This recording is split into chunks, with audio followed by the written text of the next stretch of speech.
Добар ден, почитувани. Еве, наскоро ќе станат 2 години како живееме со еден од најголемите, не само здравствени предизвици на човештвото. И покрај сите напори, научни и општествени, никако да се најде вистинскиот одговор за зауздување на коронавирусот. Дали е тоа поради неговата прилагодливост или пак поради нашето однесување? Мина повеќе од година и половина откако во Македонија почна да се воведуваат мерки против коронавирусот. Но тие речиси и да не постојат, иако формално се уште се на сила. Преполни автобуси, маска носи кој како стигне. Експертите порачуваат дека е најважно да продолжи кампањата со вакцинација, која сега како и да ја нема.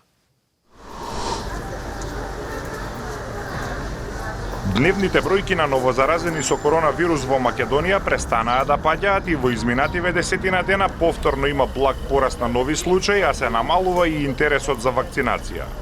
Повеќе од година и половина од почетокот на епидемијата на коронавирус во земјава, заштитните мерки речиси и да не постојат, иако формално се уште се на сила. Преполни автобуси, маска носи кој како стигне, половина под нос. Луѓето се вратија на работа, а децата на училиште. Владата пред 2 месеци воведе задолжителен вакцинален сертификат за влез и излез од земјава и за влез во угостителски објекти, а пред неколку дена ги укина ограничувањата за максимално дозволен број на гости на една маса во кафеаните. Во оваа фаза не треба ги забравиме мерките. Ако гледавте спотови на некои партии, беа по 70-80 души без маски. Натре, од тие спотови имаше и епидемиолози и доктори. Значи, во затворен простор. Значи, кога тие забораваа што останува за обичниот свет. Значи, сега кога се дозволени, по мене, неправилно, свадби во затворен простор. Собирања во затворен простор, кај што се гледа дека вакцините намалуваат заразно само за 20-30%, се шири и меѓу вакцинирани, меркиве треба повторно да се зајакнат. Треба да се продолжи кампања која не постои, не знам зошто, за вакцинација и понатаму. Пановски препорачува Министерството за здравство итно да испрати протоколи за лекување на COVID-19 до матичните лекари и тестирањето на коронавирус во приватните лаборатории да биде на државен трошок како што е за другите лабораториски анализи. Вакциналниот сертификат, односно доказ за вакцинација, почна да важи од 1 септември и тоа драстично го зголеми опфатот на вакцинација во земјава, па така само во овие 2 месеци бројот на вакцинирани се зголеми од 500 на скоро 800.000 луѓе. Но во последниве недели интересот спласна. Стапката на вакцинација сепак е ниска за зауздување на епидемијата. Големи контроверзи предизвика владината одлука за и прележаните да мора да се вакцинираат 45 дена по оздравувањето за да добијат сертификат. Пановски вели дека тие што прележале најмалку 6 месеци не треба да се вакцинираат. Нашите податоци по 18 месеци, последни што ги знам, беа 5 смртни случаи од прележаните и 210 од вакцинираните. Вакцината трае кај нас масовно 4 месеци, а ова трае 18 месеци. И после тоа се да тврдиш дека вакциналниот имунитет е подобар, тоа и да си производител на вакцини, па ќе престанеш. Истражувањата покажуваат дека ефикасноста на вакцините се намалува 6 месеци по примањето на втората доза, па многу земји воведоа вакцинирање со трета доза, како засилувач на имунитетот, најмалку 6 месеци по примањето на втората. Од крајот на минатиот месеци во Македонија почна вакцинација со трета доза, но засега интересот е многу мал. Со трета доза се вакцинирани само околу 2000 луѓе. Причината може да се бара и во тоа што вакцинацијата кај нас почна многу доцна, па се уште не се поминати 6 месеци од првичното вакцинирање на граѓаните. Со оглед на тоа што истражувањата покажуваат дека кинеските вакцини со кои се вакцинирани најголем дел од граѓаните во Македонија се помалку ефикасни, Националниот комитет за имунизација пред неколку дена препорача граѓаните кои се вакцинирани со Синовак и Синофарм да може да примат трета доза Pfizer 3 месеци по вакцинирањето. А неколку месеци по еден од најлошите бранови на COVID-19, Израел деновиве бележи пат на нови инфекции и на тешки случаи на ова заболување.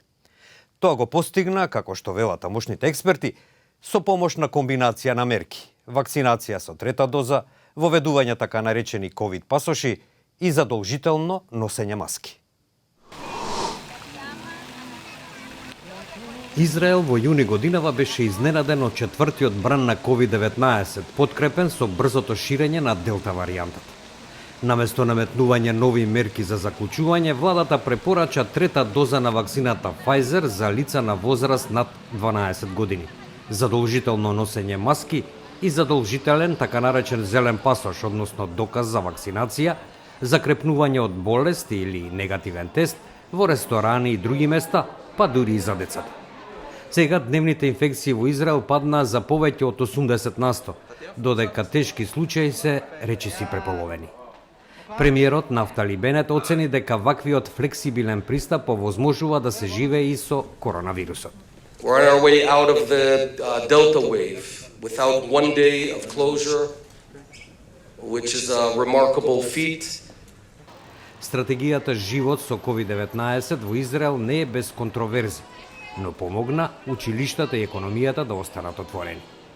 Израелското министерство за здравство деновиве ги презентираше најновите податоци за безбедноста и ефикасноста од кампањата за трета доза.